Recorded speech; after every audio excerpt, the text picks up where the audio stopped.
Hi, this is Forrest Lightberg with the Santa Barbara Response Network. I'm here again with Jina Carvalho, who is a co-founder of the Santa Barbara Response Network, as well as the Director of Marketing and Communications at the Glendon Association. So she's very boots on the ground in the health sector of Santa Barbara County. And today we want to talk about trauma, the trauma of racism, actually. So she has some very interesting thoughts in her experience for addressing this topic. Of course, the current times that we're navigating through are very relevant to this topic, which is why we wanted to bring this to you. So welcome today here. Just before we begin, before I bring Jina on here, I want to say that there's a Zoom link that you can click, and in that link you can participate in a Q&A or a chat in Zoom with us, especially with Jina, and as well as on Facebook.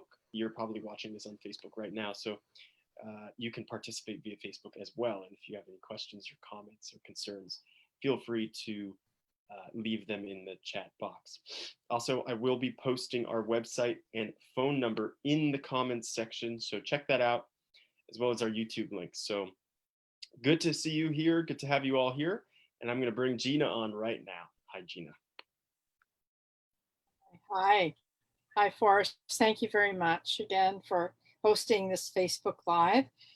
We have Facebook Live in English and Spanish every day of the week except for Friday. And we address community issues that we feel are active and current and pressing in our community. The mission of the Santa Barbara Response Network is to respond to trauma and to offer support. And our trained volunteers are called in to respond whenever there is trauma. And we've been doing so for 12 years. When I was thinking today about the trauma that we've all been experiencing recently, not just with the pandemic, and that's one thing, but also the exposure to the pandemic of racism. It's not just the one incident that we've been viewing over and over on media, the brutal death of George Floyd. It's not just that incident. It's the whole picture of years and years and generations of trauma that's been inflicted upon people of color in this country. So I wanted to talk about trauma because, first of all, as a white woman, I have to say I'm open to learning. And I want, hopefully in this conversation, that I would learn and have dialogue, because I have not experienced that racism. But I do feel like I want to have conversation and dialogue, because that will lead to healing. And I think that there are a lot of people that are undergoing and experiencing psychological trauma right now.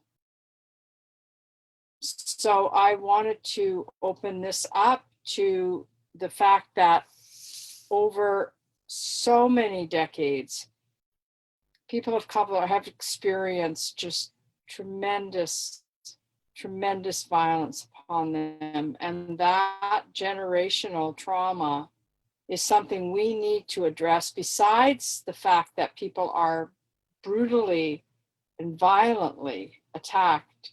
We also have the wounds, the psychological wounds that we're carrying, but that Black people are carrying, and we need to open that conversation up as well. So that's why I wanted to have this Facebook Live, and I wanted to have a conversation.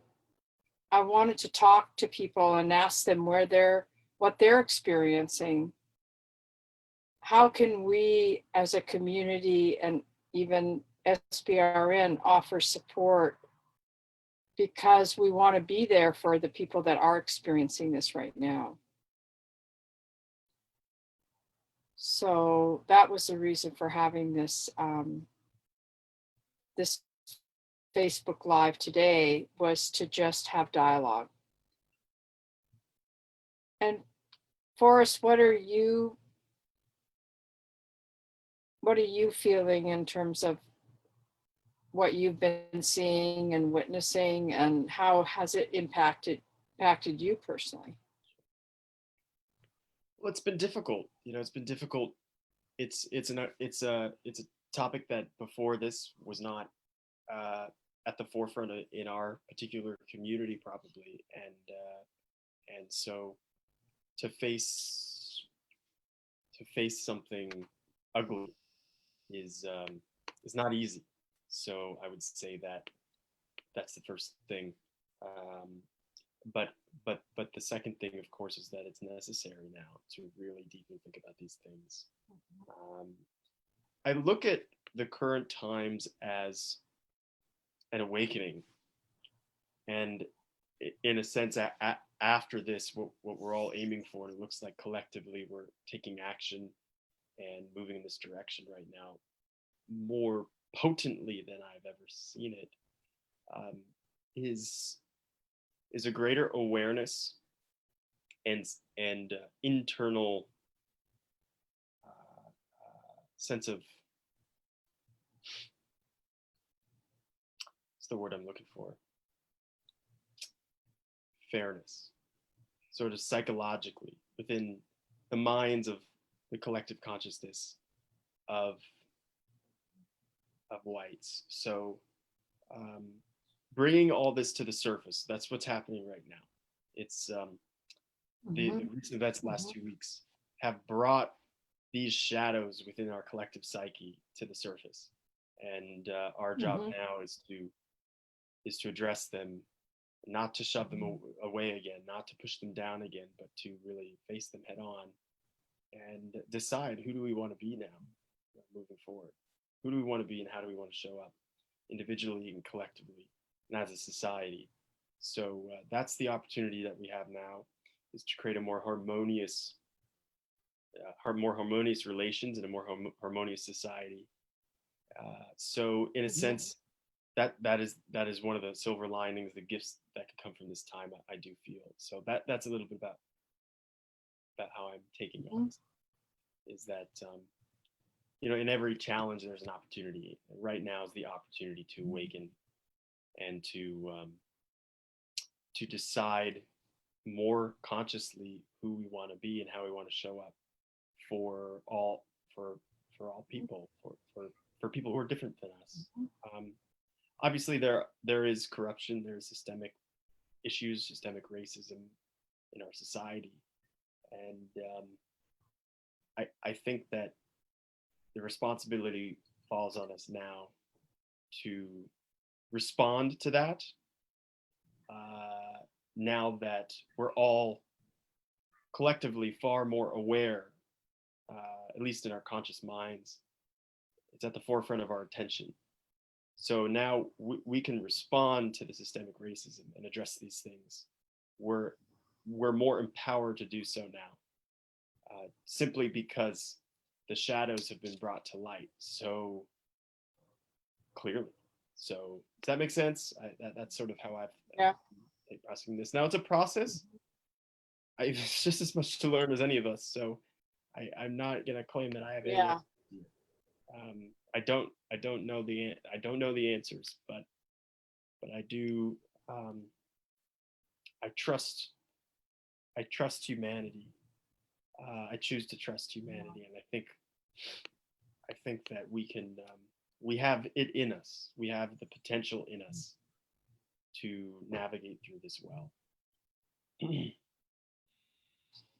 Yeah, reason I think this is so vitally important is because generations of trauma and the inability for many people to be able to express their anger, their outrage, their pain, has led to whole communities in our country and around the world suffering from PTSD.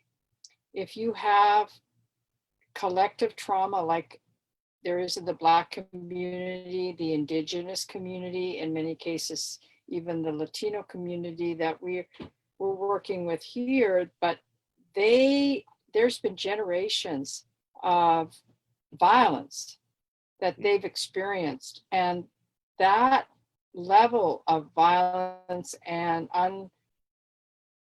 this has not been processed.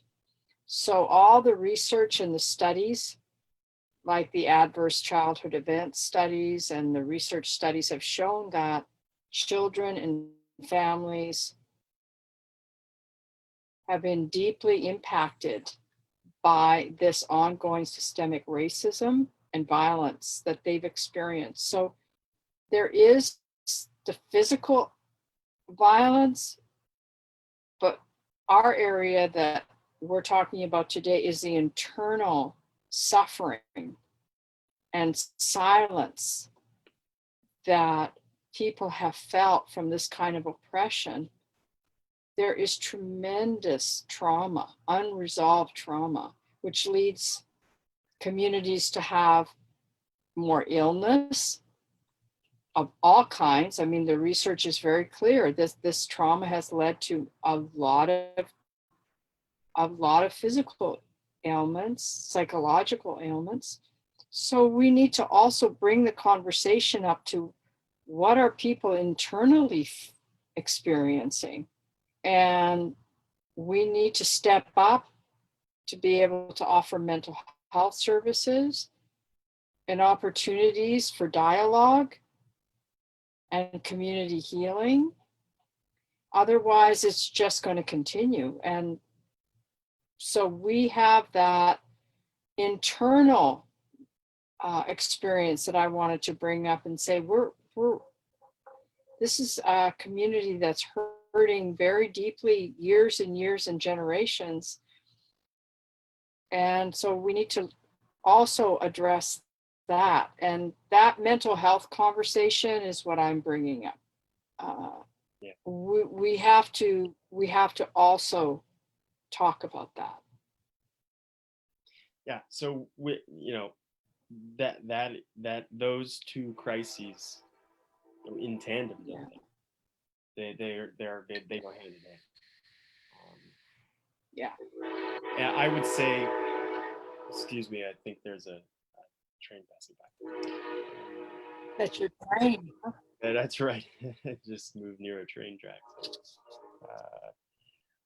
those two things seem to go hand in hand. Those two crises. Now, is it possible to address one successfully without addressing the other? I don't think so. Yeah. I do not think so. Yeah. So this is an important area that you've helped bring to Santa Barbara County through the Santa Barbara Response Network. You've really given an amazing gift to so many people, hundreds of volunteers, to offer psychological first aid. Yeah. And I want to bring that forward to this issue, that we're here also to help and to offer support if people are feeling any of the impacts of the images, the anger, but also the sense of injustice. It activates and reactivates our own internal system, and we have to be able to have a place to process and deal with that. So we're here to talk to you about, hey, do you need some support in dealing with some of this trauma that's coming up in you? And when you think, I mean, for me, even as a white woman, I'm watching a murder played over and over and over on my screen. I'm horrified. I'm angry. I feel my emotional center is just like, I'm just so active. Where's that going?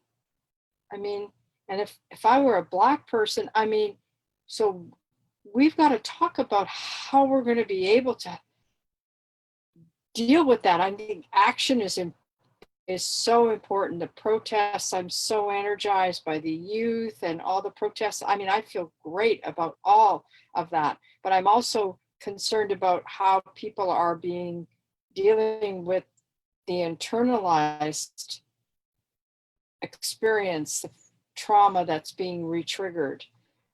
So we have to also acknowledge that. Absolutely. I mean, if we're to address the effects of this systemic racism, if we're to address a society, that what you're saying seems to be so crucial, because we don't want to just eliminate, of course we want to eliminate the cause, of course. We also need Yeah. to address the effects that the cause has had. And so the mental health aspect of that is critical. So, And that's more internal, the invisible forces within one's psychology. And so, you know, how do you think we can show? I mean, I, it's more difficult to track and measure that. So how can we deal with the fact that it's more difficult to track and measure that?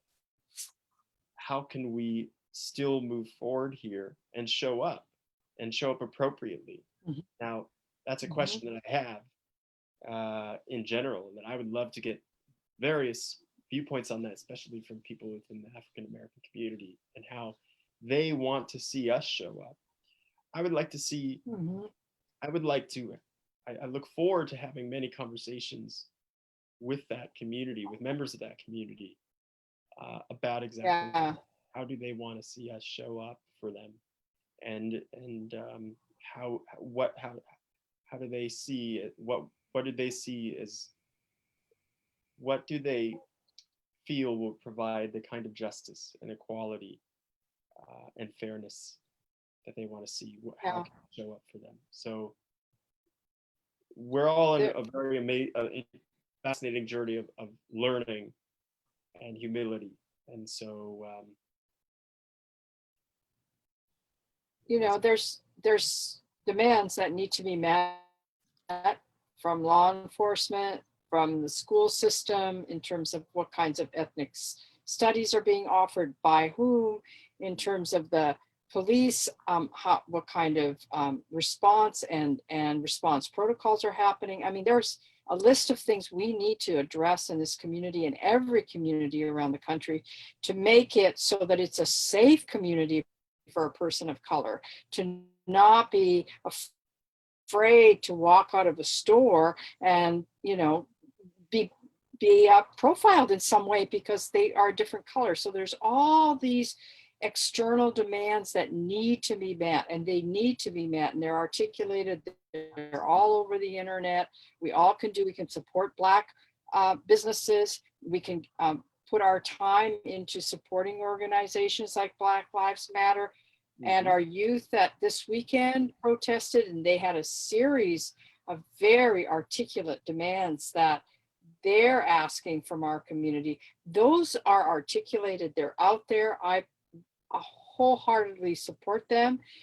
And then at the same time, we have to turn the lens inward and say, we have a hurting community that's been abused, violated, and it's just like a victim of rape or any other abuse of power. So we at the same time have to offer more mental health services. We have to provide those to the people who have been hurt.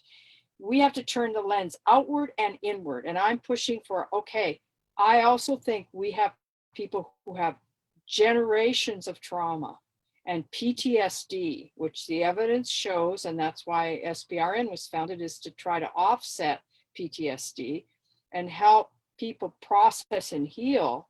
So we have to empower our youth, people of color, people who have been victims of violence, to be able to deal with that pain and give it a voice and help heal. And we need to put money into mental health services and not lock people up and not put people away in the, because they're not the right color, and we're feeding that machine of incarceration. We need to be able to look at all of that in all the light and say we also need to support the internal life of these people who are absolutely have been traumatized for generations. And so I'm fighting for mental health support, and healing can happen in many forms, and conversation is huge, community is huge. Having a group that you can talk, spiritual, psychological, political, someplace where you can express yourself and put your thoughts and feelings out, and also your own feelings of oppression, that's going to lead toward the healing and action and support, psychological support. So I think that's brilliant. That's what I'm advocating. An integrated approach. I think that's brilliant. An integrated approach between the external milestones we want to reach here, as well as an internal psychological healing, mental emotional healing. And by the way, I'm someone who does believe that a perpetrator of injustice, that's a manifestation of one's own wounding. To perpetrate injustice, I'm not talking about accidentally. I'm talking about something where there's a gross negligence, or there's an intentional harm that is inflicted upon somebody else. I'm convinced that that is a manifestation of that person's own psychological wounding. Mm-hmm. So, to be able to raise self-awareness, to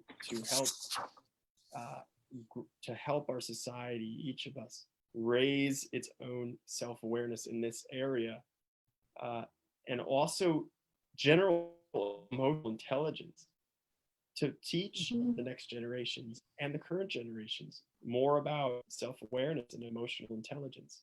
That can also help to address and reduce these very sad and unjust events in society, and so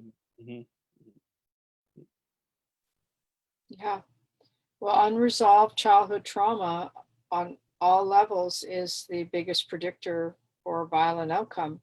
When we did research in prisons and jails, and my work at the Glendon Association and PsychAlive, we did a 5-year long study looking at violence and what factors lead to violent action. And we interviewed people in the UK, Canada, United States who had committed very violent acts. And when we asked them to tell their story, we had the opportunity to have conversation with them and have them tell what led them to the crimes that they committed, and now they were serving time.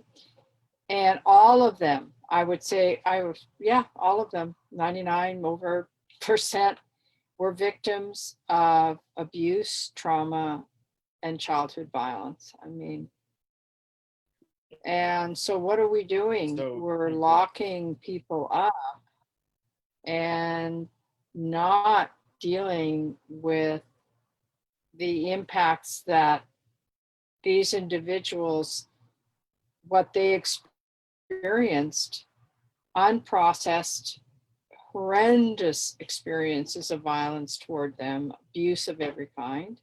So I'm saying if we don't deal with the fact that we have generations of individuals who have been impacted by tremendous violence, we need to be able to support and address that so people can feel like they can go on with their lives and contribute rather than feel like they're marginalized.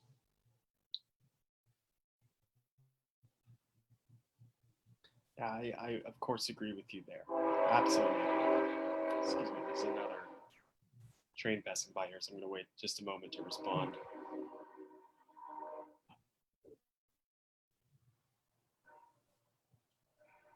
Okay.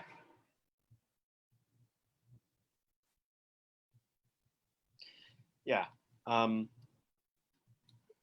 What will be interesting here is this.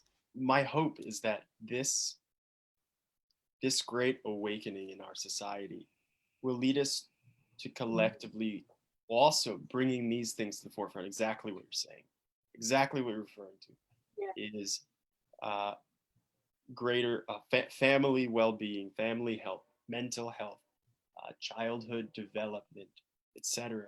Now, I'm really hoping that there's an expansion of this conversation into those areas too, because those play such a part in the solution here. Those play such a part in both the problem and the solution, that there's going to be a very comprehensive approach that we need to take as a society to addressing this as fully as we can. And that comprehensive approach is going to include many different sectors of our society, from economics to mental health, to public health, physical public health, to education, to policy making, government, so et cetera, et cetera. The list goes on. And so a comprehensive outlook and approach, the more we can understand how these factors affect both the problem here and the potential solution, the better off we are. I really do believe this is about, in large part, a lot of this is about raising awareness. It's about raising awareness. It's about education. It's about problem solving, critical thinking, and coming at this with really caring, encouraging our loved ones and friends and networks to engage in this kind of dialogue. It's going to take a lot, but I think we could do it. There's a lot of people on the team here, so to speak. Yeah. We can make there's progress. There's a lot and we have to address all of those changes that need to happen within the system, external, and we also have to shine the light internally also to support the people who are really hurting. And that includes anybody who's, by watching acts of injustice and violence and brutality, you're impacted. You're hurting right now.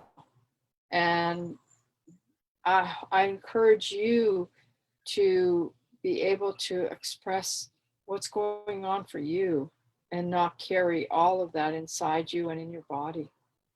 It's very, very important that we also honor that experience, as well as all of the external changes we need to make.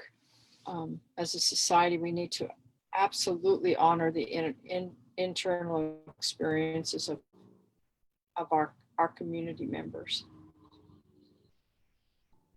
Yeah, absolutely. When you show up in conversations like these, I'll just briefly mention what you and I were speaking of before.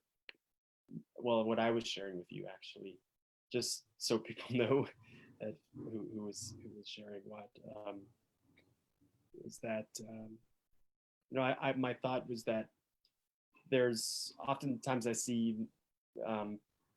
people, in conversations like these that we have on Zoom, that people have on Zoom in general, that sometimes if there are not people of color in a conversation like this, that it will be called out. Why are you having this kind of conversation without someone of color in it?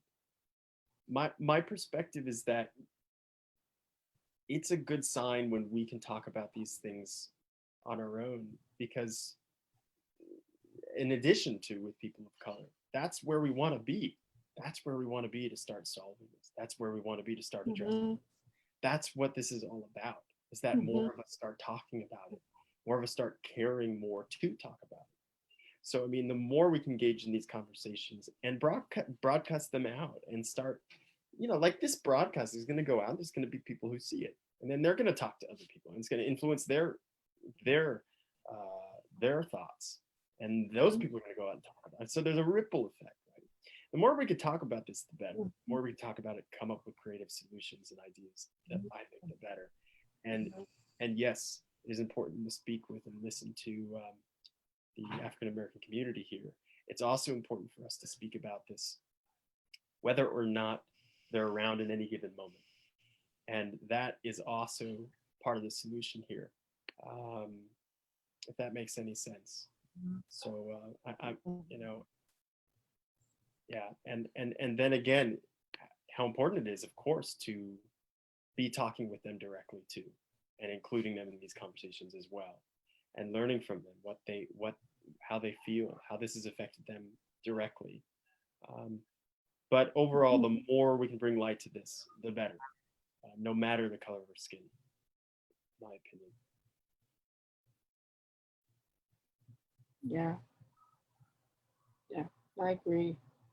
Just not to be silent, to have a voice Be silent. and to keep talking. We're going to have to keep this out in front of people just over and over and over again. We just don't want it to go away because we want change.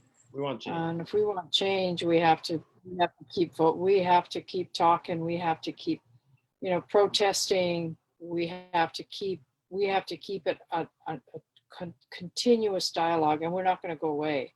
And this is just part of that conversation. That's just part of it, but it's an important part. It also seems like the mental and emotional health of our community. It seems like the historical context for where we're at seems also to be very important for people to learn and know about. So different documentaries, books about this issue, where it stems from, and why it's here, and what led to it.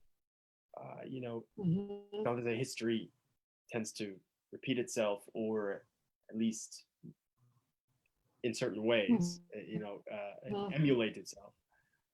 But if collectively we are aware of the patterns that we've demonstrated in history, and I think that empowers us to break those patterns. So more education and more knowing the history and the roots of this is going to play a part in the all needed and comprehensive solutions to address it. Yeah. Yeah, his historical. So I just want to keep the dialogue going. Yeah, I just want to keep the conversations going. It's so important. It's a powerful topic. And deeply important. So, we are at past our 30-minute mark here, and I know we keep these at 30 minutes. My goodness, this is such a deep topic. I could talk with you for twice as long. But do you have anything else you'd like to share here today? Well, I had mentioned that I'm going to have Facebook Live.